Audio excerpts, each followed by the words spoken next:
bertemu kembali dalam channel Cikgu Ong. So, pada hari ini Cikgu akan berkongsi dengan anda bagi sains tingkatan 1, bab 7 udara dengan subtopik 7.3 pencemaran udara. Okay.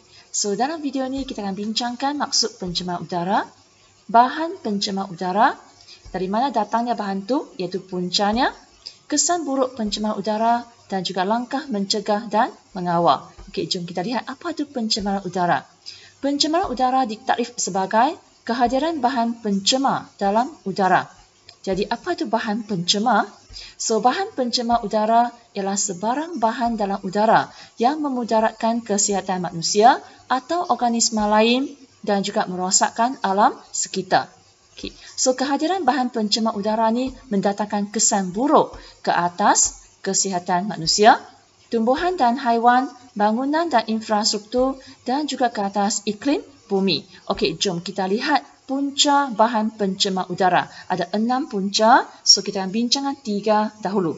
Okey, yang pertama, yang berpunca daripada exhaust kenderaan dan juga kilang. Okey, yang kedua berkaitan dengan pembakaran. So, yang ini adalah pembakaran terbuka, rokok, kebakaran hutan. Yang ketiga, yang berpunca daripada tapak pembinaan, kilang asbestos dan juga kuari batu kapur. Okey, jom kita lihat satu persatu. Yang pertama, yang berpunca daripada exhaust kenderaan dan kilang. So, apakah bahan pencemar dan kesannya? Yang pertama yang kita sangat biasa ialah asap dan jelaga. So, asap dan jelaga ni boleh menyebabkan masalah kesesakan nafas. So, yang ini memberi kesan ke atas kesihatan manusia. Okay. Yang kedua ialah menghasilkan gas karbon monoksida. So, karbon monoksida ialah suatu gas yang sangat toksik.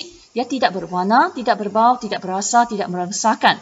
Ia hasil daripada pembakaran bahan api yang tidak lengkap. So, karbon monoksida ini boleh menyebabkan sakit kepala, kerencatan akal atau membawa maut. Dan juga ia mengurangkan kandungan oksigen di dalam sel. So, yang ini kesan ke atas kesihatan manusia. Okay. Next, seterusnya, exhaust kenderaan kilang ni juga boleh menghasilkan zarah plumbum, di mana zarah ni boleh menyebabkan kerencatan akal pada kanak-kanak dan bayi dan juga merosakkan sistem saraf. Okay. Next, banyak bahan pencemarnya, sulfur dioksida. So, sulfur dioksida ni boleh menyebabkan penyakit berkaitan salur pernafasan. Okey, selain tu, gas sulfur dioksida dan gas nitrogen dioksida. Okey, tolong hafal dua jenis ini. Yang ini boleh menyebabkan hujan asid. Okey, jadi apakah kesan daripada hujan asid ke atas iklim bumi kita? So, hujan asid ini boleh menyebabkan cana berasid dan kurang subur. Dan juga menyebabkan sumber air berasid dan tidak sesuai untuk hidupan akuatik. Yang ini memberi kesan ke atas tumbuhan dan juga haiwan. Okay. Bukan itu saja, hujan asid juga mengakis struktur konkrit dan batu kapur. Okay. Dan ia juga mempercepat pengaratan besi. So, ini kesan ke atas bangunan dan infrastruktur. Okay. Dan kita akan lihat bahan pencemar terakhir yang dihasilkan oleh exhaust kenderaan kilang, iaitu habuk dan jelaga, di mana boleh mengotorkan bangunan. Okay. So, ini antara bahan pencemar yang paling banyak. Okey, punca yang kedua, kita akan teruskan kepada pembakaran. Okey, pembakaran terbuka, rokok, kebakaran hutan. So, apakah bahan pencemarnya? Okay. Dia lebih kurang sama macam tadi, iaitu asap dan jelaga menyebabkan masalah kesesakan nafas. Habuk dan jelaga mengotorkan bangunan. Okay, juga ada zarah logam. Cuma untuk rokok ada nikotina. Yang ini boleh menyebabkan kanser paru. Okay. Daripada dua punca yang telah kita bincang, cuba anda cari bahan pencemar yang sama. Okey, dapat cari? Iaitu asap. Pembebasan asap dari exhaust kenderaan, kilang dan pembakaran terbuka. Ini boleh menyebabkan jerebu.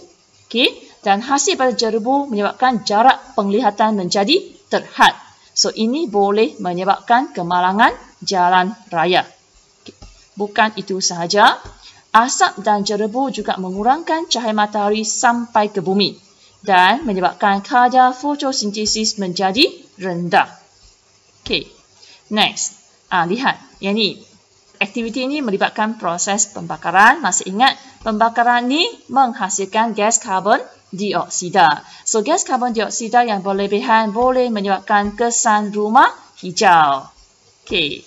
So, selesai untuk ini. Next, kita akan beralih kepada punca yang ketiga, iaitu tapak pembinaan kilang asbestos dan kuari batu kapur. Okey. So, yang ini boleh menyebabkan habuk yang mengotorkan bangunan. Debu. Debu ni boleh menutup stomah daun, dan kilang asbestos ini yang menghasilkan zarah asbestos, yang ini boleh menyebabkan kanser peparu. Okey. So, maka selesailah perbincangan untuk 3 jenis punca. Okey, ada 3 lagi ya. Okey, next. Seterusnya, apa ni? Yang ini adalah alat pendingin udara. Okey, yang satu kumpulan dengan dia, perbincangan kita merangkumi peti sejuk, semburan aerosol dan juga kilang elektronik. Okay. Punca yang seterusnya daripada aktiviti pertanian dan peladangan. Dan akhir sekali ialah daripada logi kuasa nuklear. Okey, seperti tadi kita akan lihat satu persatu. Kita lihat ini dulu. Pada alat pendingin udara, kilang elektronik, semburan aerosol, peti sejuk. Okey, yang ini apakah bahan pencemarnya? CFC. CFC iaitu chlorofluorocarbon. Okey, yang ini boleh menghasilkan chlorofluorocarbon kalau kita gunakan dia. So, chlorofluorocarbon yang berlebihan boleh menyebabkan penipisan lapisan ozon. Ini kesan ke atas iklim bumi. Okey. Okey, next kita akan lihat kesan ke atas aktiviti aktiviti pertanian peladangan. Apakah bahan pencemarnya? Iaitu bahan semburan pestisid dan baja kimia. Yang ini boleh menyebabkan pencemaran udara. Okay. Dan akhir sekali, kita akan lihat yang berpunca daripada kuasa nuklear, logi kuasa nuklear. Okey, lihat ni. Kita dah pernah belajar. Jadi, bahan pencemarnya ialah sisa bahan radioaktif. Simbol ni. Di mana boleh menyebabkan kanser. Okey. So, dah kuasai semua. Jom kita beralih kepada satu soalan sudut uji minda. Okey. So, padankan setiap bahan pencemar berikut dengan kesannya. Kita dapat jawapannya? Senang saja kan? So, karbon dioksida boleh menyebabkan kesan rumah hijau. Nitrogen dioksida boleh menyebabkan hujan asid. Dan chlorofluorocarbon boleh menyebabkan penipisan lapisan ozon. Okey. Next, kita beralih kepada langkah-langkah mencegah dan mengawal pencemaran udara. Okey. So, langkah-langkah itu kita kategorikan kepada 3 jenis. Yang pertama, melalui undang-undang. Apa yang kita boleh lakukan? Okey, nampak beg duit tu? Iaitu denda. Denda kepada perokok yang merokok di kawasan larangan. Okey, yang ini denda kepada individu yang melakukan pembakaran terbuka sebab semua ini menyebabkan pencemaran udara. Okey, yang ketiga, masih denda. Okey, so denda kepada pemandu kenderaan yang exhaustnya mengeluarkan asap berlebihan. Okey, satu lagi ialah tidak membenarkan kilang dibangunkan di kawasan perumahan. Okay. Langkah yang kedua ialah melalui pendidikan. Okay. Iaitu di sekolah, pendidikan di sekolah yang menekankan pencemaran udara dan langkah-langkah pengawalannya. Dan di sekolah juga boleh menjalankan program anti merokok. Okay. Dan di sekolah apa lagi kita boleh jalankan iaitu galakkan, memberikan galakkan untuk berjalan kaki atau menunggang basikal dan juga memberikan galakkan untuk menggunakan pengangkutan awam atau berkongsi kereta. Okay. So, langkah yang ketiga ialah melalui sains dan teknologi. So, yang pertama ialah teknologi kereta hybrid. Melalui teknologi peti sejuk. Okay, yang ini sekarang dah adalah dengan menggunakan hydrochlorofluorocarbon. HCFC untuk menggantikan chlorofluorocarbon iaitu CFC yang boleh menyebabkan penipisan lapisan ozon. Okey. Seterusnya ialah pemasangan penapis cerobong asap di kilang. Okey, yang ini ialah penggunaan penukar bermangkin pada kenderaan bermotor. So, yang ini bertujuan untuk menukarkan gas-gas yang toksik kepada bahan-bahan yang kurang berbahaya sebelum dilepaskan. Dan yang akhir sekali ialah menggantikan kaedah penggunaan pestisid dengan kaedah kawalan biologi untuk mengawal haiwan perosak Okey, sebagai contoh ialah kumbang kura-kura makan afi, iaitu perosak tanaman. Okey, so 2 soalan sudut uji minda untuk anda. Iaitu yang pertama, sebagai seorang murid, apakah langkah-langkah yang perlu diambil bagi menambahkan kesedaran masyarakat mengenai pencemaran udara? Okey, yang ini banyak jawapan.